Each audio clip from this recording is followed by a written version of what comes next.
What is up guys? Right now dito sa condo, kasama ko si Lloyd. So gagawin namin ngayon, yan, as you can see, meron siya mga paraphernalia equipment. So papakita ko sa inyo. Meron siyang sige bro, ikaw na mag-explain bro. Hyper Ice for percussion therapy para Anong difference nito sa regular na yung Philips massage gun? yung Philips parang kinikiliti ka lang. So ito tama talaga ng ilalim. Tsaka ma-activate talaga yung muscle. Good din ito for warm up. Di ba usually yung Philips, magkano yun? Mga 1,000? 1,000. Ayan, magkano ba yan? Mga $400 to $500. Tsaka meron din ito. So $400, $500, ilang peso yan? 25, ganun. 25K. Kaya ito din, meron din tayong pampainit para while doing the gun to activate, mas ma-activate siya or tsaka mag-warm up kasi mainit. Imagine yung Philips gun, massage gun, 1,000 plus. Ito, 25K na massage gun. Tingnan natin kung anong ito. Plus shipping. Siguro matatanggal lahat ng sakit ng katawan natin dito. Tapos, To blade, from MT2 blade. So we'll be doing myofascial release and decompression, which is to help release the muscle, tsaka to improve the strength at slightly para makatulong sa movement niya, tsaka para maging mas malapad siya kasi may muscle imbalance siya Tsaka to release the tightness lahat. lalo pag bodybuilder, no? Medyo mabilis talaga tumatight yung muscles natin. And yung yung flexibility, yung mobility ko medyo yung gusto ko kay Lloyd. Actually, I've tried this before, pero yung gusto ko kay Lloyd. Actually, depende naman, no? Pag, for example, yung client gusto nila upper body lang, lower body. Pero I can definitely recommend this kasi I've tried this before. Nag-try kami mag-vlog pero medyo kulang. So, ngayon, gagawin namin ng full vlog. Ano yung procedures, how it feels sa blading and sa cupping therapy. So, we'll see. Also, gagawa tayo ng yung parang before and after sa zipper test. Sige. Tignan natin kung ma-improve yung mobility ko and yung flexibility ko. Tsaka din, malaking tulong dito pag di ka makatulog ng maayos. Ang sarap talaga ng tulog. Oo nga, actually last time, kasi usually ako yung pinaka-last ng ginaganto. Mga 12 yun. Pagkatapos ng session namin, tulog agad. Sarap ng tulog ko. Ito yung before. Yan. Actually, hindi ko masyadong dalaw yung risk ko kasi if you can remember, na-injured ako sa motor. Pero, ito before. Ito, max na to, promise. Parang mas malapad talaga yung sa left side niya compared sa right. Tandang improvements. Yun. So first, anong unang gagawin natin? Gamitin itong heavy duty vibrate. Heavy duty vibrate. To help warm up the body. Warm up the body. Activate it. Warm up the body bago ako niya saktan. Okay, so yan. Pilit yung bang bro? Lubricating. Yung timbang ko ngayon, mga nasa around 74. Using the DD oil. DD oil. Okay, para less friction. So, gagawin namin DD activities. Yan, say hi to my cat, guys. Hi! Mga legit, guys, yung handle niya, umiinit. Wow. So, actually, yung gagawin namin dito, nakausap kami ni Lloyd. Mamaya na lang, hindi ako makausap na maayos para robot. Yung bata tayo. Kinakausap natin yung electric fan.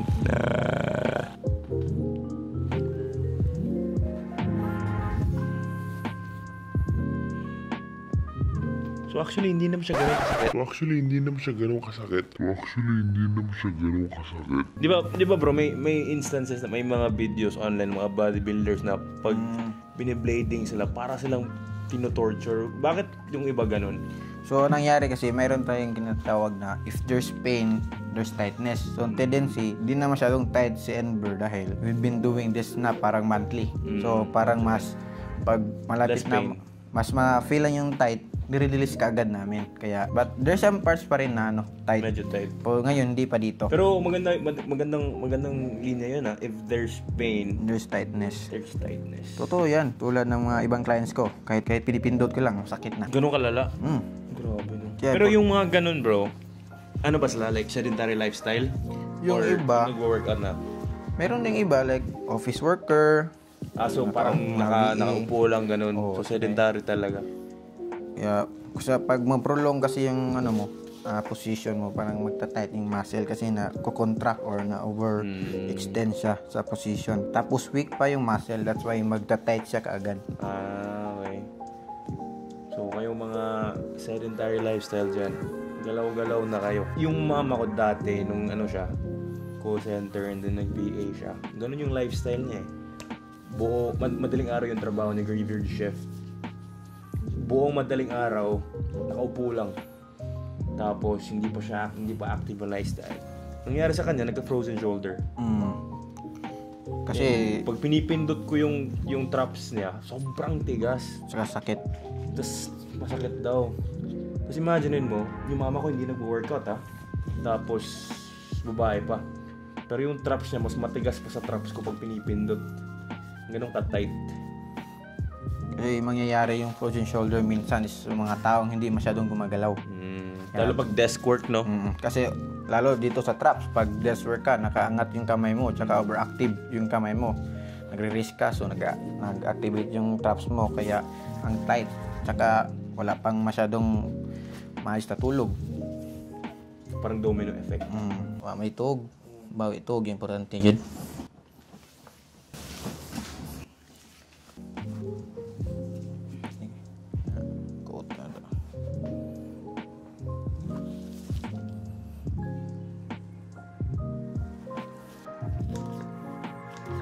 Kung natataka kayo sa mga videos ko, diba?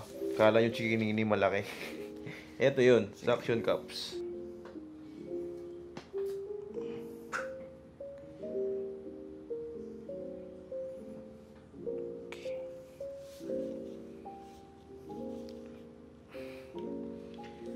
So, anong purpose nito, bro? Na may suction cups and merong movement at the same time?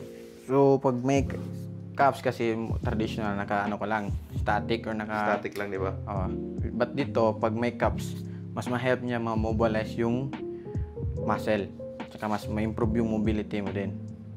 Tsaka mas ma-release natin yung tightness kasi may mga newly found studies din yan. So bro, may tanong ako. Kasi curious yung ibang tao eh. Anong difference nito compared sa traditional massage? So, when it comes to massage kasi, yung massage is for relaxation lang. But ito, na some sort of therapy na din kasi tinitreat talaga natin yung pain, yung tightness, yung mga knots, saka yung iba pang ano. Also, part na din yung myofascial release. Yung fascia kasi parang yun yan, fishnet na nag-surround sa ating muscle. So, tendency, pag tight yan, parang ano talaga, parang iniipit talaga yung muscle. So that's why importante din itong i-release. So pag massage, di ba nare-release yung fascia sa massage? Hindi masyado. Kasi kasi pag ito therapy, naaral talaga yung namin yung anatomy tsaka yung malaki yung matatamaan ng blade. Is makatulong din talaga yung blade. Compared sa traditional massage, no? So basically yung massage parang more relaxation lang. Yes, more relaxation ito, therapy talaga. Actually, hindi naman siya ganun kasakit. Pagtabi sa kanya. Hindi ka mag-albulis? Ha? Kadya ka mag-albulis. Ganina. Holy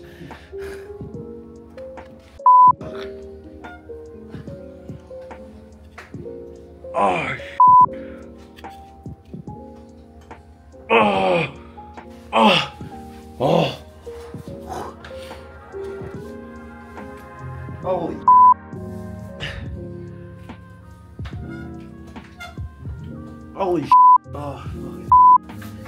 Kahit sa guys, kahit nagpapamassage ako, ayaw ko talagang pahilot yung calves ko. Grabe, nanghina ako. Nanghina ako sa calves, ubos lakas. Tapos na-realize ko may kabilang calves pa. Ow!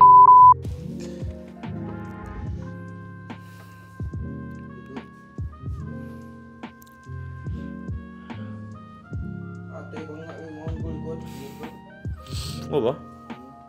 Hindi okay mo kung buwan. Diya ko lugta pusing oy.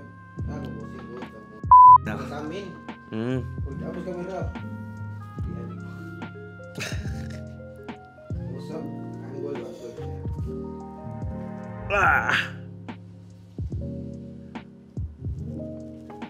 Ino mo.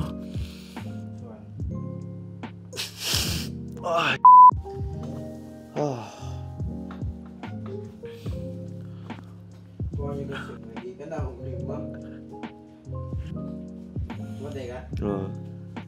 Ako baliktad man. Kung may ikos kami ba? Kung kita na personal ako.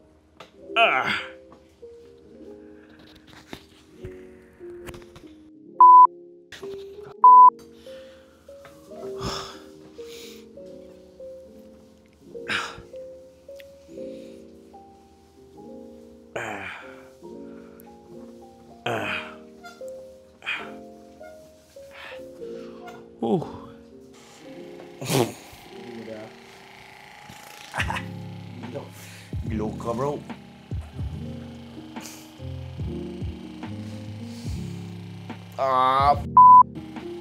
Lokay. Parang maabla. Oh,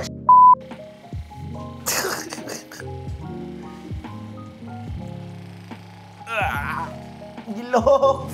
Parang may paggitik mo.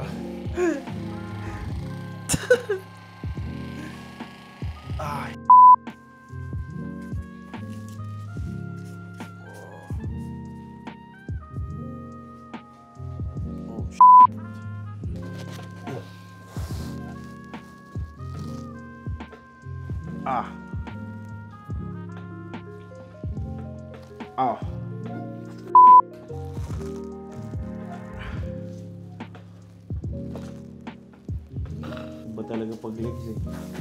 Ayan na, I would go.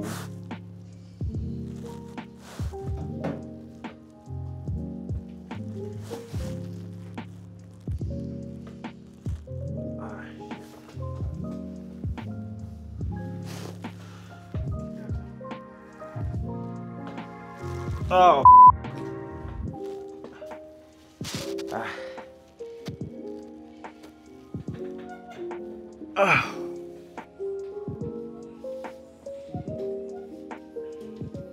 Alright, so tapos na kami. As you can see, I am very oily.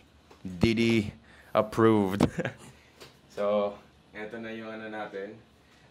Eto bro, may nagugulan kasi. May spots ako na konti lang yung redness. May spots na grabe yung redness. Yung parang pepperoni. Anong explanation nun? Usually kasi if mas grabe yung gamit yung muscle mo, mas grabe siya pula. Indicator na parang gamit, overuse lang talaga ba.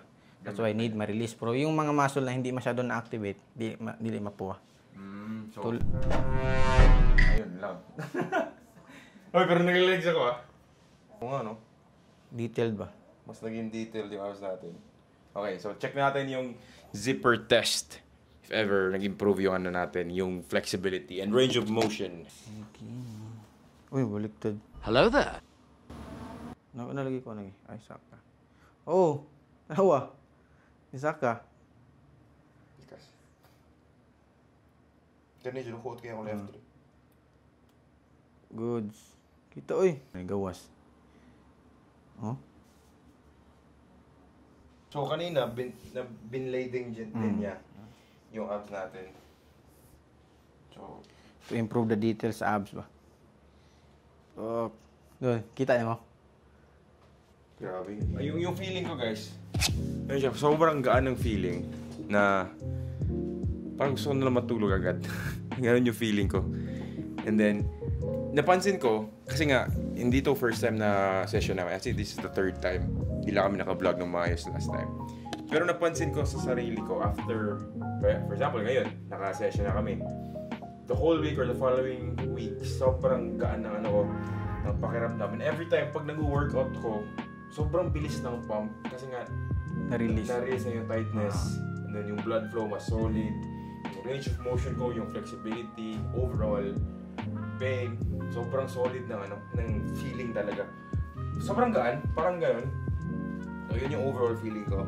And ginagawa namin is meron kami parang once in a month, monthly namin itong ginagawa. Parang maintenance din. Actually, yung kapatid ko na powerlifter, sobrang sobrang hiyang na hiyang siya sa ganitong procedure, ganitong blading, sa cupping therapy. Twice a month siya naggaganto. And dahil doon, lumakas yung bench press niya, no? From 130, naging 142 In a span of months. ganun kabilis. So, grabe yung improvement sa kanya. And overall din, sana maging okay din yung ano ko dito, yung injury ko. Need lang talaga ng So, gagawa namin to ng strengthening protocols. So, overall, I rate this session. Napaka-solid, guys. Hindi siya yung parang bitin. Yung lahat talaga ng areas ng parts sa katawan mo na kikater talaga ni Lloyd. I can definitely recommend this one. So, if you're from Cebu or if you're not from, grabe naman yan. Mas kita do.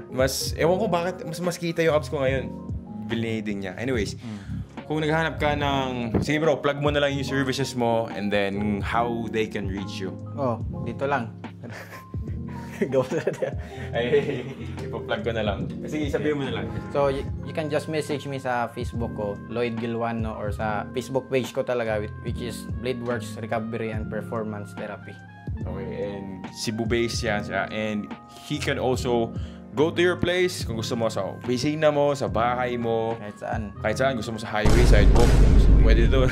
Kasi may dala siya. Always, may dala siyang table. Depende sa trip mo. Depende sa Dagat, trip. pwede. Pwede. Gusto mo relaxing, doon ka mag-blading, doon ka mag-cupping therapy. But, Pwede camping. camping. Okay, so bro, lastly, usually magkano ba aabutin nila if they will avail this session? Actually, ngayon, napopromo pa ako kasi nag-build ako ng awareness dito sa Cebu regarding sa recovery din. That's why na-promo ako. Whole body talaga, lahat ng katawan mo, 1.8. Whole body na yan. Whole body na yan. Actually, may mga, alam akong ibang, parang mga clinic na rin. Hindi pa yan whole body. 2 body parts lang ganun. 2 body parts, 1,800. Pero sa kanya, Diba? 2, 2, di ba? Pero sa kanya, 1.8 whole body na. So, na-address niya yung pain points mo at the same time, na-relax din yung ibang parts ng katawan. Hindi lang dun sa pain points. Overall, definitely recommend this procedure. 10 out of 10. Go check him out.